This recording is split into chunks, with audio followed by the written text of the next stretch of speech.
Iniwan po kayo. Isa rin akong security guard. Nung birthday nito, si Marlon Jr. Nahuli ko kasi siya na may video call. Yung lalaki.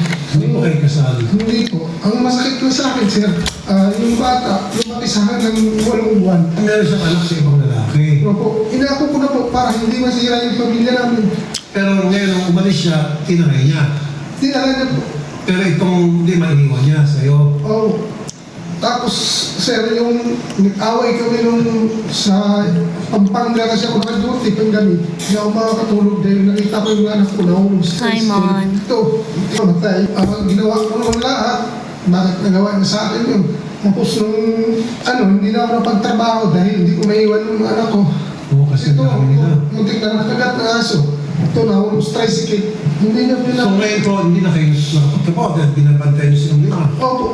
Ano pong sinabi nung umalis siya? Wala. Basta umalis na, hindi bumalik.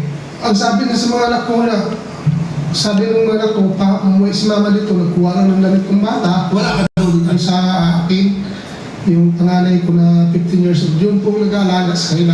Reklamo na yung anak ko na bakit ganyan si mama, ginagawa mo naman lahat. Sorry. Kahit bahay natin sa probinsya, bininta para makauwi lang dito. Pati yung harap ko ngayon, sir, na Sinso, sa probinsya, bininta ko rin para makauwi. Anong trabaho niyo po sa probinsya? Sinso po, yung nag-slice ng kahoy. Kasi humingi kami ng tulong sa nanay niya, sa mga kapatid niya. Tinulungan po kami, wala akong galit sa nanay niya, wala akong galit sa kapatid niya. Dahil kung hindi nanay niya, So ano po sa tingin niyo kung bakit siya umalis? kung dahil sa lalaki niya po, kasi nung taon na yun, nag-duty ako, birthday nito, umuwi ako alas 7 ng medya ng gabi. Huli ko siya, may ka-video call.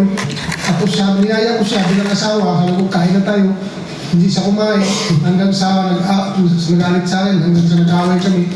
Yung cellphone, binasag ko yung cellphone, pati yung cellphone ko para wala siyang contact sa lalaki. Bigyan ko siya ng pamasahe, papunta doon sa... Hindi ako masyado namumulutan kasi pag nakainom. Ng sasakyan, tapos... Tapos plus kakakain ko lang. Bigyan ko siya lang, kubihisan mo yung mga bata, bigyan ko kayo ng pamasahe. Kaya hindi ako nakain ng sashimi. Uwi po, tapos yung pag-uwi niya, Partner ko sa soju, samgyupsal. Yung maliliit, naglaba pa doon. Tapos sabi ng mga anak ko, Papa, iniwan na naman kami ni Mama. Ay palagi lang yung sir, palagi. Bible verse? Hindi ko alam eh.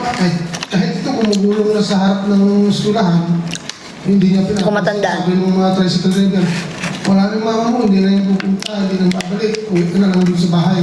Kinuha ng mga kilala ko doon. Naglalakad na lang, pauwi. Oo, kinuha ng naglalakad doon mga kapitbahay ko. Sabi niya, uwi ka na lang doon. Kasi wala rin nanay mo, hindi na yung babalik. Nanay Elma, magandang hapon. Magandang hapon din po, Sir Rafi. Andito po si Sir Marlon kasama inyong mga apo. Nasaan na po inyong anak?